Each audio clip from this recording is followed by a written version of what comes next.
जय श्री कृष्ण, राधे राधे।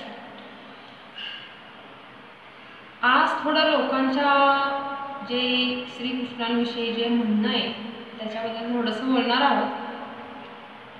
लोक म्हणतात की श्रीकृष्ण यांनी महाभारताच्या युद्धाला अनुमती दिल्यामुळे त्यांच्या हातून पाप झाला आहे आणि म्हणून त्याची रिॲक्शन म्हणून यदुवंशाचा नाश झाला। पण बघा ना, या भौतिक जगात श्रीकृष्णांची एक विभूती म्हणजे सूर्य हा जेव्हा उगवतो तेव्हा आपल्या तेजस्वी किरणांनी सर्व घाणेरड्या जागा स्वच्छ करतो, तरी तो सूर्य मात्र घाण होत नाही। जर श्रीकृष्णांचा एक अंश हा इतका शक्तिशाली असेल तर श्रीकृष्ण हे कसे काय कुठल्याही कार्याने कलुषित होते? श्रीकृष्णांच्या संपर्कात जो कोणी येतो त्याचा फक्त उद्धारच होतो। अगदी असुरच घ्या ना, ज्या ज्या असुरांचा भगवंतांनी वध केला त्या त्या असुरांना मोक्ष मिळाला।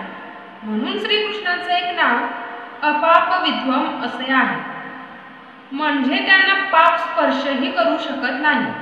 कितीही पापी व्यक्ती श्रीकृष्णांच्या संपर्कात आला तर तो व्यक्ती शुद्ध होतो आणि श्रीकृष्ण कधीही कलुषित होत नाही। हे तत्व आपण सर्वांनी जाणून घेतले पाहिजे। राम राम राम राम।